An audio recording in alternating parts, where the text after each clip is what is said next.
Welcome to the Hellmouth. Hope everybody's 5x5. This is Major Slayage, Ket Arik, Rewatch, Buffy the Vampire Slayer. My name is Eric, and to my right, your left, my gorgeous, hilarious, brilliant, talented wife and co-host. You know her as half the powerhouse duo that is Kim and Ket. Stay alive, maybe. Give it up for Ketrin Porter. Hi. Hi. Hello. How you doing? I'm fantastic. How are you? Good. We are here to talk about Buffy the Vampire Slayer, Season 3, Episode 14. We are past the halfway point in the season already. Oh, yeah. Shit. This is crazy how fast this is going. We're talking about Bad Girls. What'd you think of this one? Oh, it's fun. It's so fun. There's so many just matchups, and it's great. I would say this is pretty much a perfect Buffy episode. Mm-hmm. There are two kinds of perfect Buffy episodes. There are the kind that are emotionally devastating based on either the subject matter or what the characters are going through, and you feel the weight of it and it drags you through it. And we get a lot of those in upcoming seasons. We've had a few so far. Then there are these that are just the brisk, fun adventure episodes. This moved at a clip. The fights were amazing. All the character interplay was great. Faith was great. Wesley was great. Yeah. The way they play off of Giles and Buffy was fantastic. Yeah. We had a really charismatic villain who was like crazy and gross and cool and interesting. We had we spent a lot of time with the mayor. Yeah, the only thing I just awesome. realized, like, this is such a great episode, but there's almost zero Wazillo in it. Zazillo. Zazillo. There's almost zero Zazillo in it. Well, Oz is kind of a background player in general anyway. He gets a couple lines. They're typing those now. I don't know if I may suggest. Graduate. Getting left back. Not the thrill ride you'd expect. Before we jump in, do you want to do a spell for us? Sure. I am going back to my spell a day, and weirdly, I opened up to this spell. You keep doing that. There's a spell in there for every episode so far, it seems like. Yeah. To leave a self-destructive relationship. You will need a dying flower or a long frond of seaweed. Timing, any time by downward flowing water, such as an ebb tide, a river, or even a drain. Draw a square either in sand, earth, or chalk in a yard. If you're working for a family member, speak on his or her behalf against the perpetrator. Say, these are the limits of your power. These are the limits of your sway. So you lose your influence. Away now, away. Rub out the square and say, see, even this, your power is gone. Leave my life. Your day is done. Cast the flower or seaweed into the water with a final away, no more stay. Draw a circle in the sand, earth, or yard, and walk around it 9 times clockwise. Say, this is my circle of power and pleasure. I am complete and myself treasure. I walk in beauty beneath the sun. The rest of my life has just begun. Repeat the spell weekly if the person has a strong hold. Can't imagine who I might be talking to in this episode. Shall we find out? You looked at me when you said that. Not you. Like, you're not in the episode. No, until you said the words in the episode. I was like, marital grievance. No. All right. Well, let's kick this off. Okay. So we start coming in strong. We're in a Fuffy fight. Well, they're not fighting. They're fighting 2 vamps. Faith really wants to know why Buffy hasn't tapped Xander's ass. Why she hadn't gotten some of that beefy dong.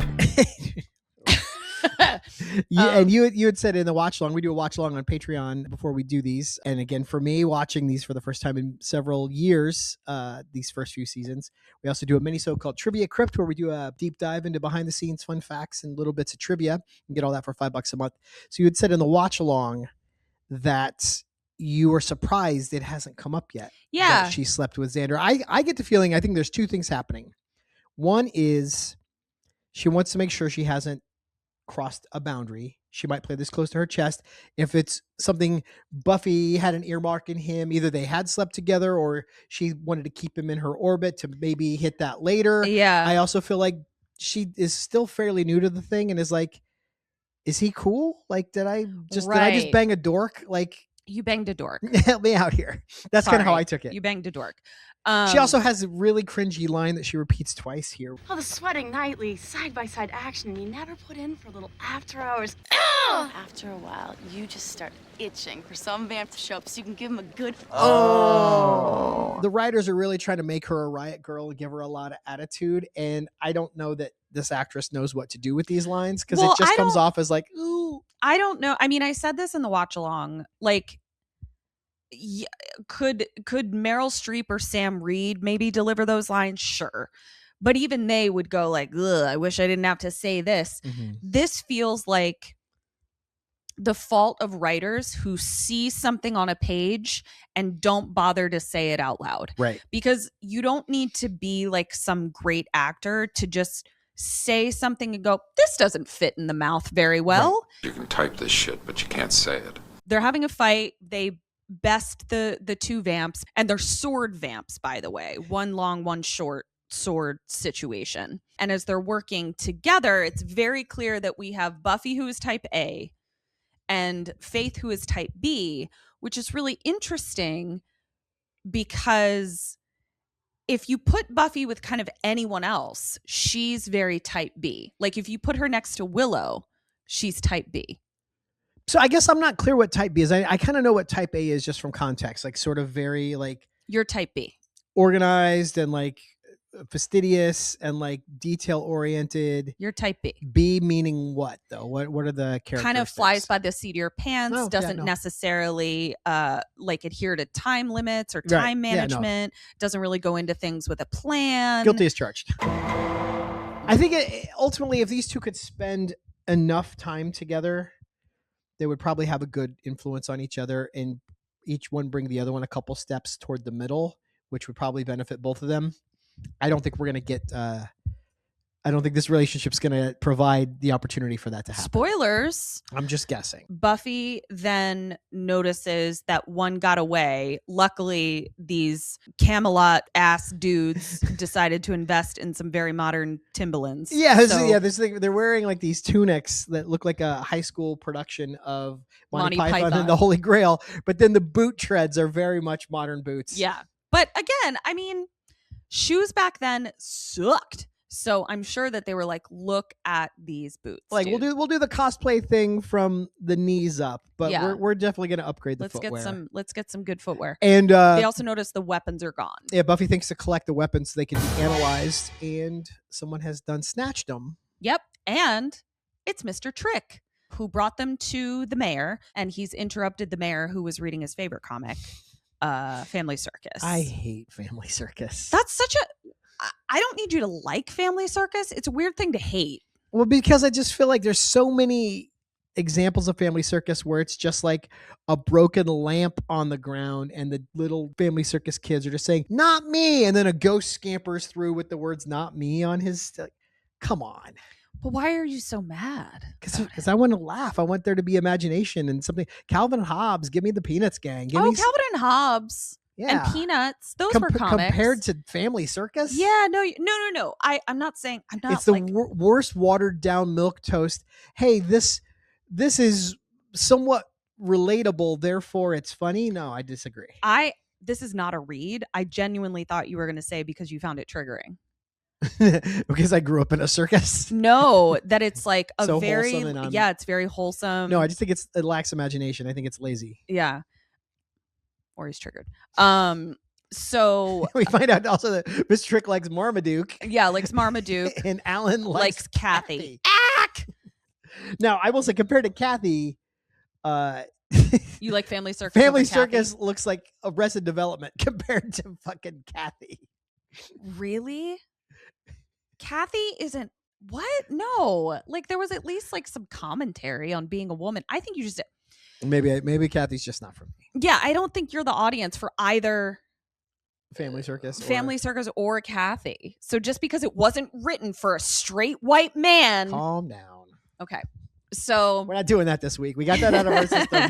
Man, I would love to explode into bees and crows and bats. Now we're just freewheeling, having a good time. Yeah. So we get some insight into some stuff about the mayor, and he's talking about sort of, who are these sword Monty Python guys And let's just kind of see what happens with them. If they want to kill the Slayers, let's let them kill the Slayers, because I'm not trying to have barriers to my ascension. I took that completely the different way. Okay. He said, find out about these Camelot guys, and let's hope that information gets to the Slayers. He's going to sick the Slayers on these guys. Okay, either way. Yeah. But which I thought was fucking genius. I think he's just kind of like, I don't need to know what they're up to. I have a goal, and it's the first time we've ever heard of him talk about the dedication, which comes just before the ascension. He's really kind of starting to talk in, more concrete terms. Evil villain concrete terms. Right. And he does have a great line that didn't win for my best line, so I'll say it. Where he's like, he wants the sword news to reach the Slayers and hopes that they'll kill each other and he wins. And he goes, and everyone's a winner. Everyone, of course, being me. He's so fun. I loved getting to really spend time fun. with him. I loved how much we checked in with him. Mm-hmm.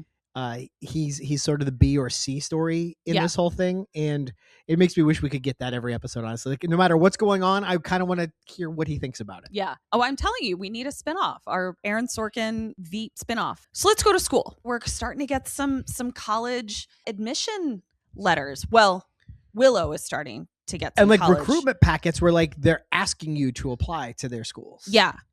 So it's all, everyone's sitting on our couches. Xander Fee is all sitting around. Oz dyed his hair. Don't love it.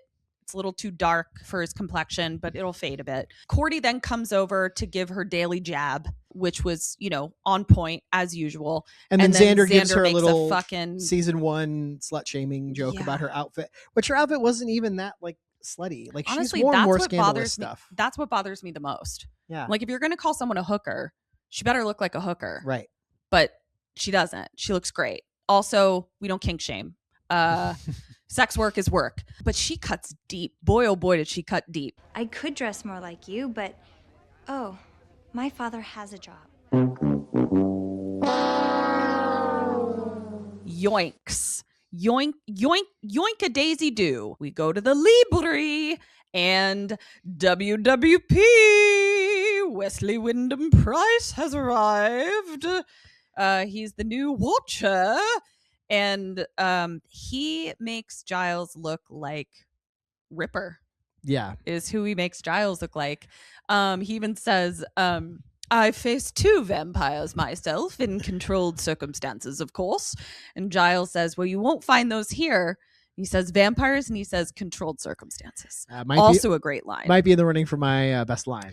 Buffy then comes in. And what's fun is, like, because Giles has been fired, the power dynamic is different between Buffy and Giles. And it's really lovely. I feel like they've now removed any obstacle to them being family. Yeah, I think it's also they've removed the formality from it, and they get he's now a friend and a confidant and a mentor by choice, as opposed to having that mentorship relationship imposed on her. Because there's a scenario where he gets fired from the council and he's like, all right, well, deuces. Any of the pretense, any of the, like I said, the formality, anything about him that was a costume he was wearing as a Watcher is just out the window. And he's just a tough old bastard with some street smarts and some experience. Yeah. And he's just there to impart that. And heaping help on a snark. Yeah. Wesley Wyndham Price is definitely, like, does things by the book. He also has access to the council's materials, which Giles no longer does. So we do get some backstory of who these dudes are. So let me just lay this out really quick. He looks up long sword, short sword dudes, and he's like, these sound like the El Illuminati. They're acolytes of a demon named Balthazar. They're looking for a very specific amulet that was buried by someone 100 years ago, some dude named Greaves. It's a typo. And his crypt is here. So Buffy, you need to go get that amulet. So it says fetch that amulet so we can, have it before they do. Now, this was the only scene that in the whole episode, frankly, that I felt was a little bogged down because I think once we get through this scene, we're off to the races. That being said, they did the best version of this kind of scene possible because it is in the mouth of a character who likes to hear himself talk. Exactly. And is someone who fancies himself giving a lecture, a presentation every time he has something to share with anyone around him. Yeah. So it was the best way to do this kind of info dump. Faith then comes in and clocks that the new Watcher is here and just pieces out. She's like, yeah, I don't really do this whole thing. So Buffy goes after Faith because she's like, all right, I'll go try and get her to come back, you know. In a gorgeous purple coat. She looked really cute. This outfit was already a 10, and then she added the coat and made it an 11. She's got a flower in her hair, makeup's flawless, cool purple dress, and then this coat just like tied the whole thing together. It was very, very 90s. Our cats are wigging out. It's not cats, it's one. We do get a really nice moment before Buffy leaves where Giles and WWP both take their glasses off to clean them at the same time. And Giles definitely does not like that they mirrored each other in that moment. I think we theorize that Giles is going to walk around with smudged glasses just to not be like Wesley. Yeah. So Buffy does go after Faith. Faith is really trying to get Buffy to admit that she likes her job. And I don't think it's comfortable for Buffy because I think she does have those primal urges. And I think they're very uncomfortable for her. So she spends a lot of time like, you know, pushing them down. And Faith is like, no, bring them up, you know, which I find, is that better, Tallulah? We'll see how long this lasts. Okay, bye. 1 second. So, you know, it definitely gives Buffy pause, I would say. Well, I think it's because she probably equates it on some level to giving into those baser primal instincts, probably feels only a few steps away from Angel. That's what I was just going to say. And becoming Angelus and giving into appetites and hungers. And rather than being driven by a mission, being driven by something a lot more physical, a lot more compulsive. I think if she also like plays into her, crudely speaking, her horniness, that feels very specifically dangerous to her. And they're very similar urges. Fighting, fucking, and eating seem to all be sort of tied together. Yeah, she seems to be white knuckling control of her higher self and is really shoving any part of cave girl Buffy down. Yes. So Faith gives us her catchphrase again. Just so like I feel embarrassed for the actor. Yeah. To have to do that. Yeah. And I listen, Eliza, I don't know how I would do it either. I'm not. Yeah. No, you're completely exonerated. This is an impossible thing you've been asked to do. Yeah. So Buffy goes to the crypt, which I was like, go in the daytime. Don't go when there's two teams looking for the same thing. Why not go before the other team is even out of the box? Right. That's what I'm thinking. She does find the ambulant. She does find the amulet. She does find the amulet. There it is. She does find the amulet in the sarcophagus in the crypt of Gleaves. But before she can grab it, here comes Monty Python. So she hides in one of the other sarcophagi. They grab the amulet. What is with that word? Faith comes in and, you know, calls her out for hiding. And she's like, well, dude, the math was not mathing. It was six against one. And Faith is like, well, now it's 6 against 2. So let's go after them. And Faith is just going off half cocked. Like she's just like, let's do this. And Buffy's like, we don't have a plan. We don't have anything. And we see them jump down a hole. And Buffy is like, wait. And Faith is like, no, I want to know where they went. I want to know how many there are. And if you don't come in after me, I might die. Bloop. Another contender for my best line. Bloops right down. Because she knows that's going to get Buffy to follow. Because if she does die, she knows that Buffy will be like, it's my fault, blah, blah, blah, blah. She knows how to play Buffy. Right. Back with Wiles in the library. We need another one for that because Willow and Giles is Well, I guess they're Jillo. They could be Jillo. Okay, so this is Wiles. This could be Jessley. Jessley. Oh, I like that. Jessley. Wesley wants to read Giles's Watcher diaries, and it's very interesting because Giles was very Wesley-ish at the beginning of meeting Buffy. He was very, by the book Watcher. Ripper has been, squelched. And there's moments that come up in this where Wesley is very much season 1 Giles. Yes. And I don't think Giles likes hearing what he wrote in the Watcher diaries. He doesn't stand by it now. He's like, you really have to get to know her. Like, she's not this sort of like, what's the word I'm looking for? Obstinate. He makes comments about her mangling the English language, and he can only understand about every other thing she says. Yeah. And he doesn't stand by that anymore, which is a lovely evolution for us to see from him. So Fuffy is fighting Monty Python, and one of them gets the leg up on Buffy and starts drowning her. And it's the leg up and the face down. The leg up, face down in water. And Faith is being head blocked and can't get to her. And we have a scary moment because we're like, oh snap, did somebody drown Buffy again? About to get another Slayer. But she pops back up. She grabs a sword out of the thing that she's been drowned in, and manages to disarm the guy. Gives her a bloop. And then takes the amulet with the tip of the sword. It was very cool. There was a moment before we got to that where Faith's been trying to get Buffy to admit she is into this. Mm-hmm. And then she sees Buffy kind of going off, and Faith gives her this look. And it's just another one of those where all the girls that were shipping Faith and Buffy. The Sapphic sisters were... we gave them another little breadcrumb to just hope this was going to happen. After they've bested the Knights of Ni, Faith gets Buffy to admit that she was kind of into it. Mm-hmm. Like, that was kind of fun. So we go to a debrief with the Watchers, and this was fun because Buffy is giving the debrief, but she's definitely giving it to Giles. Right. And WWP tries to assert his authority to be like, I'm your Watcher. The only thing that you need to talk to Giles about is overdue book fees. She literally does not acknowledge him and just looks at Giles and says, I'll talk to you later. Yeah. And Giles says, okay. Like, it was it's satisfying. The dynamic's fantastic. Because also it's not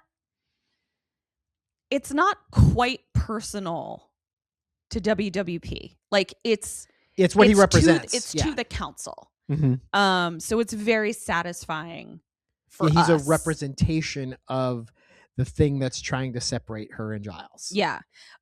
This also was in the running for my best line, where Buffy leaves and WWP says, "You're not helping." And Giles says, "No, and I'm just sick about it." So great. So now I hate this scene. Buffy's in her chemistry exam.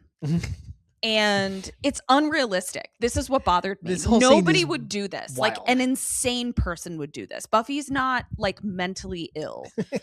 And it was so crazy. Not to mention the fact that the educator in the room was not doing her job at all. Well, it just doesn't work at all because teacher tells her to shut the fuck up and then sits down, and Buffy immediately goes right back to talking while everyone's trying to take a test. And then Willow tells her, please stop talking. And she turns around and then turns back and keeps talking. And then Xander says, please stop talking. And she turns around and, the teacher's starts talking again. The teacher's sitting 9 feet away in a silent room, so everyone would hear this. It doesn't make any sense at all that this would play. I couldn't even get to that yet because Buffy was so over the line. Please imagine that, like, we're in, I don't know, let's say we're in a movie theater, a play. Let's say we're in a play, right? And like, what are we seeing? We're seeing Hamilton. Okay. And no, we're seeing Les Mis. I want Eric to take me to see Les Mis. Never seen it. It's so good. And the curtain goes up, it's silent, and I turn to you and I tell you a story, and you say, shh, watch the show. Mm-hmm. And then I say, okay, but then and then you shush me again, and I keep talking. Your response to me would be like, are you having a mental break. Are you like having a psychotic episode? Are you having a psychotic episode? Like, Right. truly. But why in the world does the teacher who just told her to shut the fuck up not intervene again? Haven't even gotten there yet. And because then, if she put headphones on, yeah, I said we That's should have seen the crazy. teacher sit down, pop headphones on. you'd still be able to see it because you'd still be able to see that Buffy has turned all the way the fuck around. The teacher needs to be looking through a fucking Sky Mall with headphones on, But also, and checked out. if she left the room, you can't leave kids by themselves especially when they're taking a test. So she's fired. But And then it gets even worse. Fucking Faith comes in and is like, "Hello." She enters like Kramer. There's nothing subtle. Yeah, and just like, "Hey guys, what's up, Buffy? Let's go." It was an unhinged Like, fucking because scene. especially because it's like between where Buffy's sitting and the teacher. If it had been like a back corner and she had to be like, Buffy, over here, and Buffy's like kind of sneakily looking, and then like kind of drops a pencil and like scoots away. Like but it- this is just in the middle of the fucking room. Like, it made me feel like the people who wrote this scene had never been to school or had conversations or met humans. or Yeah. met humans. Yeah. So it was just annoying. This whole scene took me out. But Faith breathes on the window and draws a little heart. And I was hoping it would happen as much as anybody. They're so Sapphic star-crossed sisters lovers. and Eric were aglow again. Eric and the Sapphic sisters. It's my new band. I like that. Eric and the Sapphic scissoring sisters. Ooh. It's too wordy. Too wordy. Okay. However, every time she mentions Faith, Xander's eye twitches. And she goes, "Why does your eye twitch?" So Xander, it's shocking to me that Xander hasn't told people he fucked Faith. Shocking. Well, I think if I had to venture a guess, it's because Faith has not spoken to him since, and he doesn't know what to do with that. Or maybe thinks that she'd deny it, which would make him look like a complete fucking asshole. Yeah, I think he's in uncharted waters. Yeah. Because he doesn't want to brag, especially if she's going to turn around and say, "Oh yeah, and he sucked at this, and therefore I'm never fucking him again." Like he's not. That's true. He's not yeah, going out it's with- a dicey move for him. Okay, that makes sense. The reason Faith is coming to pick Buffy up is because they found a nest, and so they're going to kill them during the day, which was brilliant. Why have we not been doing this for 3 goddamn seasons? Right. Find nests during the day, light them up, get a good night's sleep. So, I mean, that's how I would slay. Right. That's 100% how Like I would I slay. did my slaying. I'm shifting my work schedule. Yeah, between noon and 3, I'm hard at work looking for vamp nests and opening doors. But it just seems impossible to me that Buffy could get out that window without the teacher even noticing. Well, this teacher is Maybe not, this teacher died. Maybe she sat down and just slumped over her desk. That's the only way to explain how stupid this is. Let's say it was that. Yeah, the teacher died. Yeah, In the arms of the angel. it's lovely. Way to go. So now we cut to Buffy dancing hard and some dudes that I wanted to go away. Yeah, because there's a lot of hip thrusting. It feels like all the dancing guys at the bronze are super lame. Yeah, are really, really bad at moving their bones and bodies and muscles and skin. It was as if anything sexual inside of me shriveled up watching these men. I was like, can you just get out of the way? Yeah, Let please. me I'm trying to watch these the two. pretty ladies do their Yeah. thing. Loved Buffy's outfit in this. Angel then comes up and sees Buffy circled by a bunch of dudes, and Buffy is feeling herself. She does a flying mount. I was just like, oh my, and you pointed out I was like, you risked giving him his soul away right then. And, he's like, That- "Oh," and then he's angelus again. I'm so sorry that you all had to see that. I That's my apologize. O-face. And it wasn't right. And at the very least, you should have received some warning. And I sincerely apologize for the gross out nightmares that you will have for the rest of your life after having seen that face. Apologies. Apologies all around. But he's there to talk about Balthazar, and she's actually getting very snuggly with him, and he just gets up and moves. And Yeah, it's like, he's like- I think he was feeling his soul leaving his body Right. as well. He's like, little angel's not running the show here. Big Angel's got some stuff to discuss. Yeah. WWP comes in looking as out of place as a fucking cookie in a toilet. As Giles, what? As Giles did in Welcome to the Hellmouth, where he's just like this buttoned up Poindexter who is just. What do I mean by cookie in a toilet? I was trying to move past it. I don't know. I was gonna do you the honor of pretending I didn't hear you say that. But no, let's dig in. Yeah. So is a cookie that's come out of the package and just dropped into a toilet, or is this cookie passed through the human system? In which case, it isn't that out of place. Yeah, if this has been digested, then it's not an apt Do I mean metaphor a at all. cookie on a turtle? No, why couldn't a turtle have a cookie? How did we get there? I don't know. Okay, let's move past it. I'm trying to make a point here. WWP is like, well, the amulet's in a safe place. And Buffy's like, it's in your jacket. I can see it. Here it is. She just tosses it to Angel. I love the way that nobody tells WWP to shut up. Nobody tells him to mind his own business. He just doesn't exist. Yeah, they just gray rock him. He's just not even there. It's fun. And like even Angel like knows the assignment immediately of just like this guy doesn't Even have to be told. Yeah. They then have like a very relationshipy casual kiss goodbye. Which, Well, I think since Christmas, since so what are they just going to be like a celibate couple? I think they're figuring that out. I think they're going to take it slow. And I think there's going to be a lot of edging. This is doomed. This is very doomed. Buffy then pulls Faith out to be like, we're back on the clock. Back on the clock. Cut to Jabba the Hutt's cousin. This guy was wild. Let me just say, this is a day player who probably sat in no less than 8 hours of makeup. Probably literally sweltering hot. Probably lost 12 pounds shooting this, sweating. Yeah.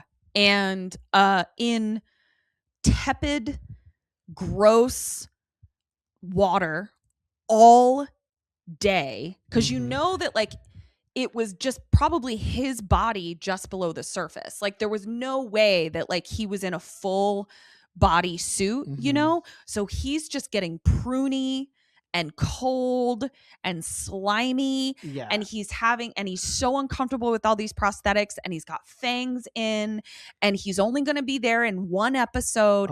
And this motherfucker is acting his fucking tits off. He crushed it. He was so good. It's so fun, so compelling. His Such little temper a tantrums. well-developed character Yeah. within milliseconds of being on screen. But he had the most hideous, what did you call it? Like a Instead of a belly button, he's it got was like a vagina. It was he's like got like a belly vagina. he's like Vajabba the Hutt. Vajabba the Hutt. Vajabba the Hutt. Vajabba the Hutt Everything you've ever said. is mad at his minions for not bringing him the amulet. And Look at the way it just rolled off your tongue just then. You What? mastered that word. Oh, amulet. Thank you. Fuffy is spying on his temper tantrum at his minions. He goes to the Mr. Trick School of Management, Yeah. where he kills one as an example As to an the example others. to the others. Yeah. Fuffy realizes they need armaments, literally. So they break into a weapons store. We've already covered that poor Eliza Dushku is given lines, which Right. is really unfortunate, but it's actually a line in this scene that ends up being my least favorite line, but I'll talk about it when we get to it. So they're stealing a bunch of weapons, and Sunnydale cops decide to be on duty. Shocking. Couldn't Yeah. believe it. So they come in. And they do that cop thing where they give you conflicting orders, where they're like, on the ground, spread them, hands up. And it's like, if you don't, they know, none of them, at no point do they say Simon Says. Yeah. So you don't know what you're actually supposed to do. And It's they're just an pointing, excuse to and shoot they're you. pointing guns at you because Yeah. we're in America. They, cuff them, and they're in the back of the cop car, and they're like, "So are you two in one of those girl gangs?" Which Eric and I hypothesize the girl gangs of Sunnydale are just vampires. It's just the way they that explain cops, the vampires, that they don't know who's causing all this mayhem. exactly. And Faith actually picks up on the cue and is like, yeah, we're the Slayers, which I loved that. That was great. Faith ends up saying to Buffy, like, what are we going to do? Spend a night in jail? Which I'm with her. I'm like, Yeah, it's not really an option. so they kick out the cage. And Now, we cause a noticed that crash. in the early fight, Buffy's like on 3 and Faith jumps the gun and Mhm. moves right away. But then when it's Faith's plan, Mhm. she wants us to wait till 3 to Yep. kick the thing. So Yep. Faith's good at giving orders, not good at following orders. Well, Could have told you that. So they crash. Luckily, they didn't kill these two fucking cops. Right. That was a serious crash, dude. Like, they're And definitely no going to airbags have in that car. Yeah, and they're definitely going to have whiplash if nothing else. So they get away, right? But Buffy's obviously uncomfortable. She's like, I was arrested and then ran from the cops after I caused a almost fatal crash. Fortunately, the Sunnydale police are completely incompetent. They didn't run their IDs before putting them in the car. Yeah. So there's Stupid. seemingly no record of this arrest anywhere. Unless, you know what else I was just thinking? Were they taking her straight to the mayor? No. There's no guarantee that either of them had ID on them. I didn't have a form of ID before I had my driver's license, and neither of them have a driver's license. Good point. If I got arrested at 15, I wouldn't have had shit on me. That's true. Buffy's 18, but She doesn't have her mom license. hasn't let her take her driver's Yeah. test yet. So The next day, Buffy is definitely checking to see, like, are there any news articles about a Right. weapons store that was broken into and by some two cops girls? that, you know, were in One an of the accident? Sunnydale girl gangs. Joyce comes in. There wasn't, but Joyce comes in and she's like, let's do waffles. So I'm having another instance like I did last episode or You whatever are very episode. susceptible to food mentions in I'm television. so susceptible to food mentions. Like, really a big problem that is becoming an issue. And I don't think that I realized how much Buffy the Vampire Slayer talks about fucking food. Well, yeah. I mean, the Zeppo episode, they're Was mentioning just food food every all over 4 or the 5 place. seconds. And then this one, you got me during the watch along to agree to make you waffles on Sunday morning. So we're going to be doing that. I did just want to point out that, like, Joyce has clearly sort of learned her lesson and that she's like, I don't want to interfere with your slaying. I'm like, Yeah, I should hope not. I think Joyce. we've all just decided to move on from that unpleasantness because... Well, I'm sure it's also, not only does Joyce want to really lay into the Xander excuse of I was possessed, I don't know what happened. but I'm sure that Buffy does too. Oh, yeah. No, you don't want to sit down and have pleasantries with the person that just tried to murder you. Yeah, like I'm sure So- there's some very There's some distinct Tony and part- Olivia Soprano tension here. Yeah. I'm gonna put on some Sopranos tonight, I think, maybe. Now we go to the mayor who does Mary things. I truly love that this fucking diabolical villain that is so evil, we haven't even revealed the flavor of evil that he is. Right. But he still makes time to have photo ops with the Boy Scouts. And I just love it. I just love it. And later on, we get a to-do list. He is not shirking his duties. He is absolutely multitasking, being the mayor and an evil villain really well. Honestly, we could all learn a little something about multitasking and From time this management from this guy. It's really impressive. Mr. Trick then comes out of a closet afterwards. I guess, why? Why did they have to hide Mr. Trick? I don't even want to know. I know. I was like, Oh, it's because the windows are open when he's got the Cub Scouts in. Oh, and then he closes so he goes the around and closes blinds. the blinds. Phew. Sheesh. He was just like a dealer at a Trump casino. Yeah, that just hiding was- all the black ones when certain people come in. Yeah, that was concerning. I'm really glad you remembered that. But then something that really, it's so funny the things you remember having like watched a show so long ago. Yeah. One of the Illuminati, Which I think is hilariously clever, by the way. it is, pops out of the mayor's shrunken head curio cabinet. But the thing is, so what it's like basically like a dry bar. Like it's a dry bar cabinet in that it's got all the shelving and it's got like a little table shelf kind of thing. But when you close the cabinet doors, It doesn't is seem like- flush. Doesn't seem like there's with enough the space inside there to table. hide because this guy's big. There too. not We already saw it. We saw that there is no You know room. what they We've seen needed him to do? open it. You know what they needed to do? What? They needed to have a member of their crew, like in Ocean's 11, like the little gymnast guy that can fit in a safe. Like they should have had like a little shrimpy little petite guy who's like 5'3" who can fit into anything. Yeah. And that's the guy that jumps out. Yeah, so it was very silly. Trick ends up saving the mayor. Important to note that he doesn't kill him. Everyone's mad at Alan because they're like, you're security. And I'm like, this guy's security? Well, I guess he's not security. He's Right. probably in charge of security. Yeah, he's too busy reading those Kathy comics. And Trick is curious as to why the mayor doesn't want him to kill this guy. And the mayor is just like, I have an idea. Mayor moves in mysterious ways. Back with Vagina Jabba. Whatever the hell. Vajabba the Hutt. He's still mad he doesn't have the amulet, and he wants his minions to, all right, fine, bring me the Watchers and kill the Slayers, he says. So we go to Willow, who is in Buffy's room, and it's really sweet because Willow is learning her, witchcraft. So she makes Buffy a little protection talisman, like a little, in a little bag. And it's not stinky because she added lavender, but Willow, you need to be careful because lavender does do stuff. So you need to make sure that if you're adding lavender to things, it's not going to alter or dampen what you want the spell to do. But I trust you. I think you're doing great. And Buffy's giving Willow the, hey, maybe you set this one out. Which is particularly hurtful only because she's saying it's too dangerous for you. And I'm like, now that Willow has something to contribute, it's too dangerous? Yeah, now that we got a backup Slayer and you've got some magic abilities, maybe now we need to leave you out. And Willow's like, I've earned my stripes. I've done this. I've done this lots of times. But it's that Buffy, I think, is having, she's having urges. She's having a feeling about getting her rocks off, so to speak, with Faith. And she doesn't want Willow to see that. Now, I identified with Willow in this scene. I mentioned this in the watch along, but I didn't tell the story. So I had a friend I made my sophomore year of college. It was his freshman year. Sad? No, it's fine. And it's beautiful. And it's someone I'm still friends with this day. I'm not going to name names, but a guy that I was friends with, we hung out all the time. We had so much in common, loved spending time together.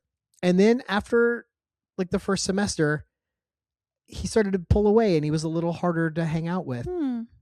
He had come out as gay. Okay. And had lived his entire life closeted, and then finally got to a place where there was, he's in a theater program, a lot of gay friends, a lot of out gay goings on, a lot of gay socializing. There were clubs that catered to gay guys. And I actually kind of brought it up. I was like, hey, I miss you. I feel like I haven't seen you much lately and you've been harder to get a hold of. And he was just like, yeah, I'm really, and he was struggling with how to tell me this. He was like, yeah, I'm really focusing on a specific part of my friend group these days. And a few minutes into the conversation, he's like, yeah, I'm just really I'm just loving being gay and living my best gay life. And that's what I want to focus on. That's really cool that you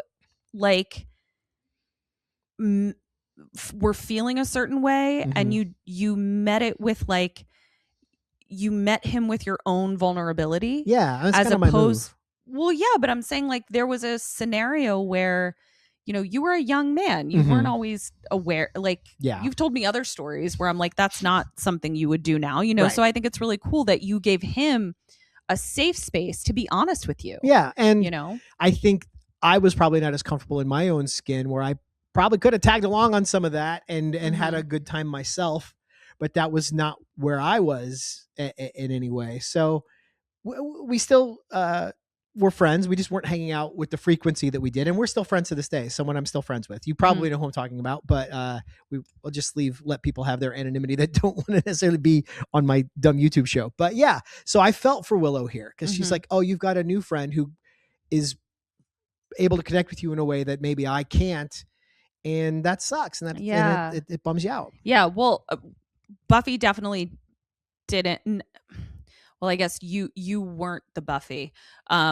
Willow definitely didn't know how to handle it. Right. I don't think. And Buffy didn't let her down easy at all. Buffy was just like, you stay over there. Yeah. I'm doing this thing. Faith comes and picks her up and they bail. And Willow's really hurt. It was really heartbreaking because she looks at her little amulet that she made or talisman and she's like, stupid. And it wasn't stupid. It's actually super really fucking helpful. Yeah. Buffy should have taken it with her. There's an attack. I don't know. I just wrote Faith went back for weapons and attack. Oh, I guess she went back. They're going to go make their run at the place.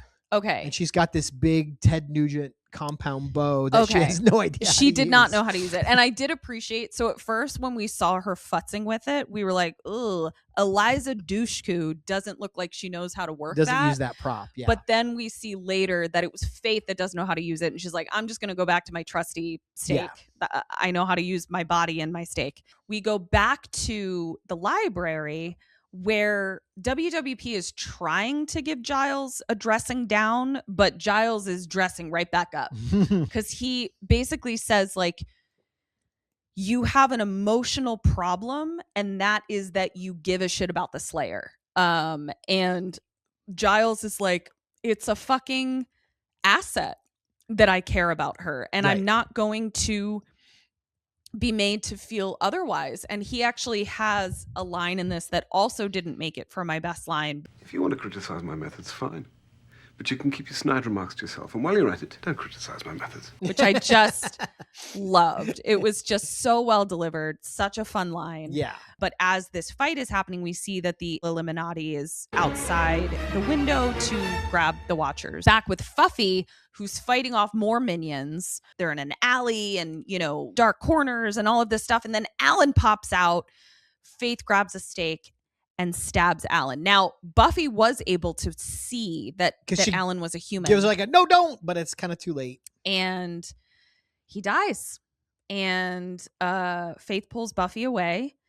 And, you know, we know who Alan is as the audience, but what I didn't really pick up until like this watch of it, they don't. Buffy just thinks it's some lawyer or something. Yeah, it could be just some regular guy that they just murdered. So that fucking blows. Which I think is so brilliant because in order to get this to happen, and I don't know how this is the waves of this are gonna, you know, I kind of have a vague sense of where Faith ends up by the end of the season, all that kind of stuff. But if they had just accidentally killed a rando because they're in fight mode, like there's a famous Spider-Man comic where Spider-Man and Wolverine are fighting and a civilian touches Spider-Man on the shoulder and he turns around and punches somebody in the head. And I think he might have killed her. Yeah. Like that. Had it been a rando, I feel like it would be very cut and dry. It'd be very black and white. The fact that we know this is a bad guy who's trying to bring about some kind of evil, even though he's kind of a Kathy loving schmo. I think this guy just works for the mayor. But he knows what he's out there with the vamps. He's hip to all the vamp stuff. That's true. Yeah. So he's in there trying to bring about some evil agenda. It softens it and it creates an opportunity for people in Reddit 30 years on to have debates about whether they should or shouldn't feel bad, whether this was the cost of siding with a bad guy. But from Buffy's perspective, it's just a guy, but we as the audience have that little bit more have that little extra bit of information. Yeah. And I think that makes that really interesting. Buffy runs into Angel, and I think is basically like they have the Watchers, you know, but she also has Alan's blood on her hand and hides it really quickly. Back with the Jabba the Hutt, he has wiles now. And Wesley really brings out the Ripper. Thank goddess, because Wesley is a bumbling fool, and Ripper is not. WWP tries to negotiate with Vajaba and is like, we have something you want and you have something we want. And, you know, he's like, I know who has the amulet. And he's asked for a name. Never fucking got Angel's name. No. Which is also crazy because I'm like, you should have studied who the fuck Angel was. Yeah, you should know everything about Buffy. Here. And also you just, even though like she knows the lay of the land better, you just let the Slayer give your amulet to some guy. Yeah. I will say Giles, such a hero. And this is what makes, I feel like we learn about Buffy in that I feel much more like Faith does about the killing of Alan. I'm just like, it is what it is. And I'm not going to go to prison. I was fighting bad guys. This guy was in the wrong place at the wrong time. I expected you to be the Buffy and me to be the Faith. And I look at Buffy and I go, well, that's why Buffy's a hero. She's the one who has this moral code that can't be compromised. And it makes me admire her. It makes me look at my own darkness and judge myself in a way that makes me hold her up. In a similar fashion, when the chips are down, even though Wesley's a fucking just piece of shit, nuisance, pain in the ass, splinter in your shoe, Giles was like, let him go. Yeah. And I'll handle this. I'll handle all of this. Yeah, it was very gallant. It was very gallant. We have a very hot shot of a hot shot coming in. Because they're like, who is the name? What's his name? Who has the amulet? What's his name? And he just goes, his name is Angel. And the shot. Yeah, low angle hero shot. And he's vamped up. He Sheesh marches da in his moody. jacket. Holy shit. As my grandpa Charlie would say, sheesh da moody. And fucking Vajabba the Hutt's over there just going, unacceptable. Unacceptable. I mean, this guy killed it. He was really, so fun. It's a really shame we had did. to ace him out because Yeah. I don't know how to do it, but I almost would love there to have been like a fucking rogues, like the mayor gets all the bads from the whole season together and they all form like a Legion of Doom in some way. So great. I couldn't get enough of this guy. We then have Ripper sword fighting very proficiently while Wesley is obviously whatever the fuck bumbling about. So we had Angel walk in hotly, and then right on the heels comes Ripper sword fighting. And we talked about this too, that like Wesley, the actor who plays Wesley, Alexis Denisof, Mr. Allison Hannigan, not at this point, but they eventually get married, is gorgeous. He's a really good looking guy. He looks like a young Guy Pearce, but they dweeb him up for contrast. They put him in a kind of an ill-fitting suit that's a little too big for him. You know, they give him a kind of a dorky haircut. Yep. And he's clean shaven. There's no kind of scruff to him. They hot Anthony Head up, which Right. is not, you don't have to do much, but just stay out of his way, basically. Let him be him. Let him cook. Exactly. And so there was like, the contrast is just so well done visually in performance in the way they're written. It was a really fun dynamic. Yeah, the fight is happening. Vajabba ends up Jedi grabbing Angel, pulling him over, and we know what he does when he grabs your head. He's about to break your neck. Luckily, Buffy grabs some loose, this was smart, some loose wires because this fat fuck's in a tub of sewage goo and electrocutes him. She does to him what Ketrin tried to do to me with the space heater when I was taking a bath the other night, who we discussed in a marital grievance recently. Whoops. Accident. That really was an accident. I'm sorry. I almost killed you. Because I would have been so sad. Like, that doesn't work out for me. Yeah, that would have sucked because you would have had to get all your own beverages the rest of your life. Yeah. No, what was I thinking? I got to be more careful. He's dead, but he wakes up for 1 second to just like have a great ominous line where he says, "When he rises, you'll wish I'd killed you all." And he's all like pink and like raw looking, like he cooked. He was roasted. What he broiled? What do you do when you boil? He was boiled. He was poached. He was poached. There it was. Yeah. He was poached in that little pot, like Bugs Bunny in the cannibal stew. Yeah, you know? It was yerky. Also, it's great because earlier in the episode, Wesley brags about, "Well, I've killed 2 vamps, in controlled circumstances." Giles kills 2 in this scene. One of them saving Wesley's life. Yep. With a decapitation, which we rarely get decapitation into a dusting. Yeah. It was nice. It was fun. Balthazar, Vajabba the vagina is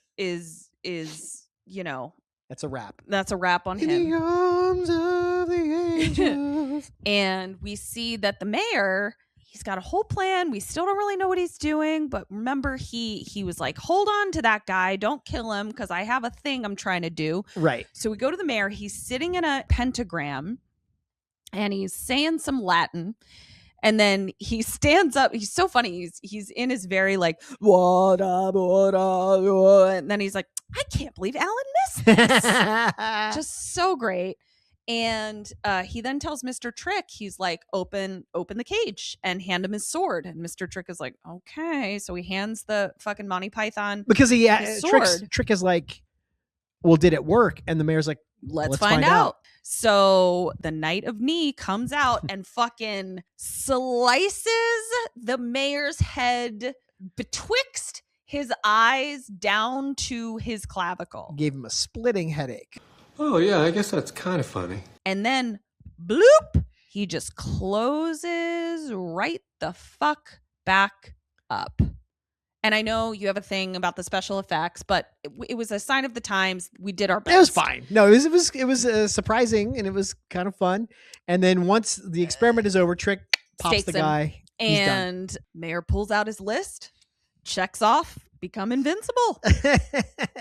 Well, Way to go. Haircut, What else was on there? Something about the PTA, call the plumber.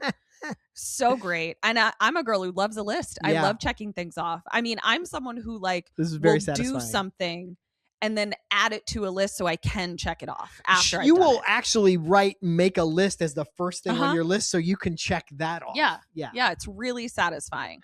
Too bad it's not contagious to other people that live in my house. Type B, apparently. Marital grievance. If only there was a way to, say, record things that you needed to, I don't know, remember to do. We're not doing that. If now. only we've there already, was some you sort had the of opportunity earlier in the episode, and we didn't. Utensil You didn't bring it up to then. mark We're not dropping this into the very end of the thing where we're going to now stop. things. We're almost done with the episode, and you're going to talk about a marital grievance now.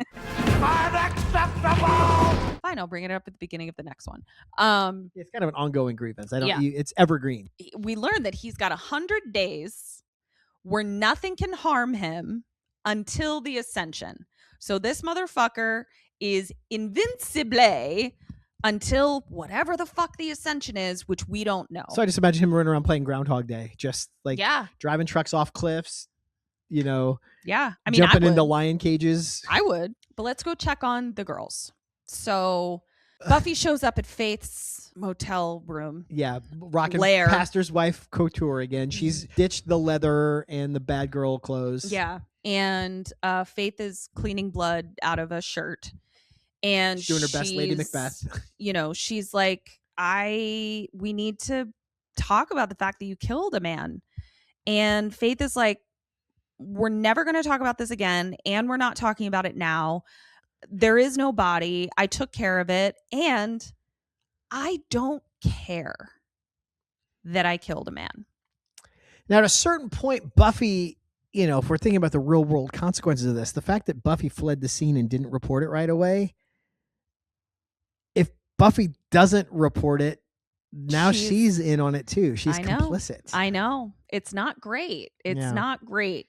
I'm not saying that Slayers should be sloppy, but there should be protocol for humans that get caught in the fray. Because she didn't stalk a guy and kill someone. This happened in the heat of battle. It was a casualty. It was a mistake. Because based on what the job description is, it sucks because it's like nobody should be above the law, but we're dealing with supernatural forces. We can't be jailing. We can't be jailing Slayers. Well, you'd think the council would have a vested interest in this because they only get one Slayer, and if she's in prison, I guess then they got to go through having her murdered in prison so they can get a new Slayer. Like, it just feels so messy. And that's where we end the episode. That's it. I don't care. Great episode. So great. All right, superlatives. Sunnydale High Yearbook Committee meeting now in session. Who'd you have for best dressed? Best dressed, I had, it was a tie for Buffy's bronze dance outfit.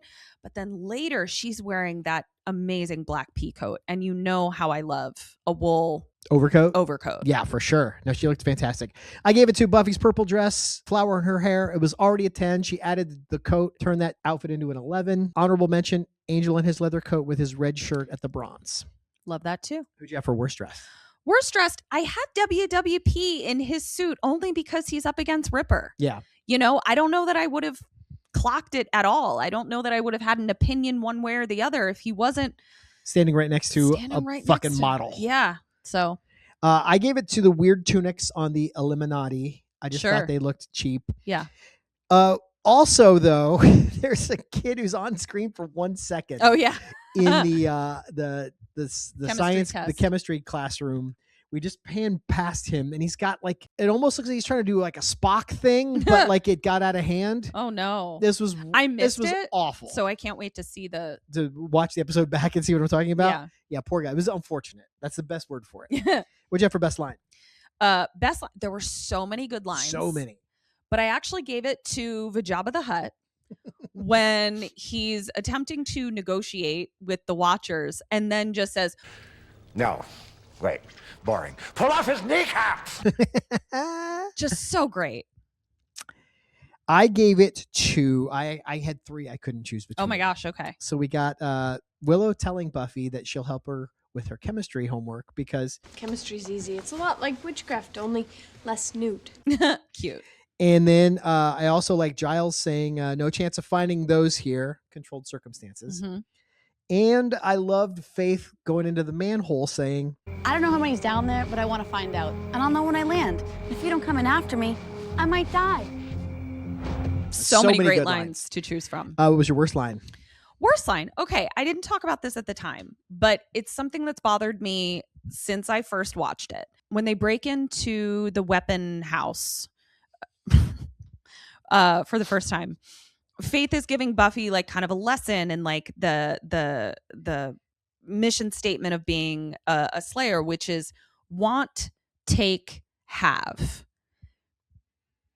I found it sloppy. I found it not very evocative. Like it just wasn't very poetic. It didn't have the effect that the show wanted it to have on me, and it's no Eat, Pray, Love. Correct. Yeah, exactly. It wasn't the Eat, Pray, Love of this episode. Maybe it's low hanging fruit, but anytime Faith said, yeah, that's it. Bad times. What'd you have for best move? Giles sword fighting, close tie with Angel coming in, camera shot, pointing up. Yeah, his name is Angel. Tied. I gave it to the mayor telling Mr. Trick to funnel the information to the Slayers and let them handle things. I just thought this guy's playing 4D chess. He's seeing several moves down the board. I like it. And finally, who did you have for most likely? Most likely to get fired from her teaching position, the chemistry teacher. I love that. And facts. Yeah. I had most likely to turn me off of the concept of baths for at least a month with Jabba the Hutt. Yep. That was gross. So gross. All right. That's all we got for you this week. Thanks for hanging out. We're going to be back next Monday with a brand new Major Slayage. We are barreling towards the shocking conclusion of season 3. While you're here, please give this video a little thumbs up, a little like. If you're listening on a podcast app, leave us a 5-star rating, write a review. It just helps us out more than you can know. Costs you nothing. If you want to spend money, we do have, as I mentioned, a Patreon, $5 a month. We do a watch along for every I'd like episode. you to spend money. I'm not going to get in your business. You know you better than I do. I'm in your business. I'd like your $5 a month. That's kind of her MO. Thanks so much. Yeah, $5. You get a watch along for every episode. You get access to all of Ketrin's spells. You get a mini so-called trivia crypt, which is a lot of fun. We find stuff. We do the deep dive into behind the scenes, fun facts. We find old promos, old things that these actors were in before they were in Buffy. We show the clips there. We take your suggestions and comments and look up stuff that you guys tell us about as well. All that for $5. And it just, like I said, it helps keep the lights on here, helps keep us doing what we're doing. So if you've it got... helps us feed kitty cats. Yeah, we've got so many cats. They need food. Yeah. Feed our cats. Turning into one of those... In the arms of the angels. Something else you can do is check out our other show, Kim and Ket Stay Alive Maybe, co-starring her and the hilarious Kim Burns. I edit and produce that show. It comes out every Wednesday, wherever you listen to podcasts, on social media at KKSam Podcast. This show is on social media at Major Slayage Pod. All right, we're going to get out of here. We're going to go watch The Sopranos, I guess. Yeah. And until next time, Dust you later.